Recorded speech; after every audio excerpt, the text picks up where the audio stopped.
So people are always asking me, hey, how do you conceal carry Appendix and sit down comfortably with a full-size gun? And you got to watch carefully, guys. It's very, very crucial that you do this. Watch.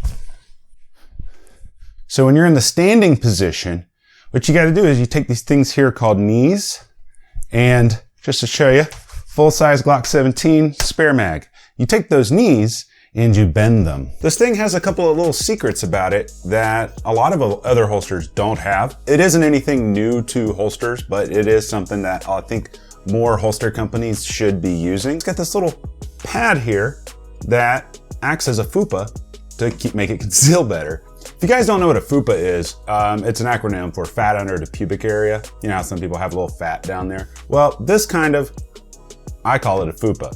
Just kind of reminds me of one. But what's cool about this is I'm a big advocate for having the claw on all your Appendix holsters. Here's some good things about KGS Armory. One, their holsters are less than $100, which is great.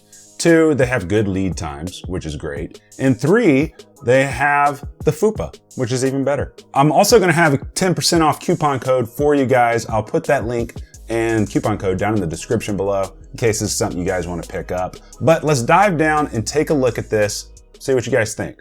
So this is the KGS Armory VLOX holster, or I like to call the FUPA. And he makes this for a bunch of different types of guns that a lot of us conceal carry. Glock, M&Ps, some Sig Sauers, things like that. So be sure to go check out his website so you can see which holsters that he does make it for. I believe he does have light bearing options as well. And he also has them where they will be cut out for an RMR if that's something that you want. Now, he sent me this one to try out and test it. And honestly, it has most everything that I want in a holster. So let's take a look at it. One, has adjustable retention. You can tighten or loosen these screws right here to get your retention tighter or looser. Secondly, you can adjust the retention of your mag carrier with this screw right here. Also, you have adjustable clips, which I find super important. When I first started testing out these types of holsters, I would find that I couldn't raise these clips to drop the gun down more, and that really bugged me. But with this one, not the case. Now this one has a lot going on that I like about it. One, it has the claw, which we all know Raven Concealment started the claw thing. They also started what they called the wedge, which is similar to this. I believe he's using vacuum forming for this. I could be wrong about that, but the indentations look so sharp, I think he's using a vacuum. You know, there's not a whole lot to say. Once you've seen one Appendix rig, you've seen a lot of them. But I prefer these because I can conceal carry with a full-size Glock 17 and a spare magazine in jeans and a t-shirt. By the way, in my last EDC update video, everybody was asking me what belt I'm using. I totally forgot to include the belt. This is the Blue Alpha Gear hybrid belt. And the difference is between this and a standard Cobra is this side is purposefully smaller, so it will fit through your standard belt loops. Highly recommend it. I just haven't had a chance to make a video on it yet, but that's what I'm using. One thing I love about this holster is obviously it has this open-end design, which now that compensators are kind of becoming somewhat normal, I find that this is going to be important for holster makers. I don't think there's any harm in just making all holsters with an open design, just so you could, you know, put different guns. This is a Glock 19 with a compensator, and what's cool about it is it gives a little bit more coverage to the compensator. And then this FUPA here keeps you from singeing your biscuits if this is hot and you just reholstered. But always reholster reluctantly. That way you don't shoot yourself or burn yourself, things like that. It works perfectly. It's kind of like my Redline Concealment holsters, DCR 2.0. I mean, it's shaped a little bit differently and things like that, but it feels on my body a lot like that holster.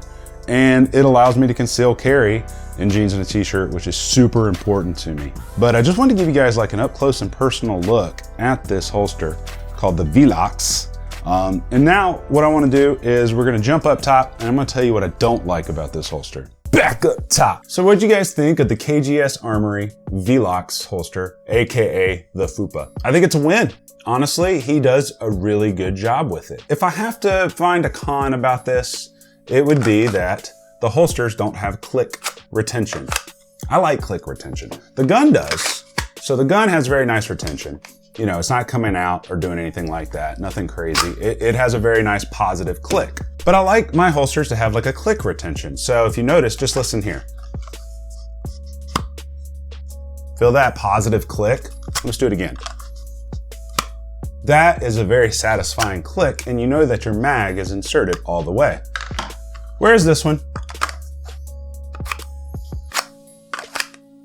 Not so much. One reason that a lot of holster companies don't add the click, for some whatever reason, I don't understand why, but let's pretend this is a bullet, it's really a dummy round. Some people in their holsters, like me, we want to have the holster with the round facing into the center line of your body.